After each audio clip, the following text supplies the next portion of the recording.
In front of me is ZTE Blade v2020, and let me show you how to change language in this device.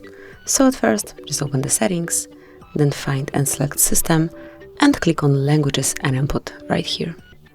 Now select Languages, and here if you click on Add a Language, you will be able to choose whichever language from this list. So let me choose, for example, Portuguese, then pick the region, and slide it up to the first place to make it a default one. And as you can see, from now on, Portuguese is your default language. Then whenever you would like to change it again, just open Languages, tap on More, remove unnecessary languages, tap on bin icon, click on OK. Now we are in English, but obviously you can go to any other language that you would like to apply. And this is it, that will be all. Thank you for watching.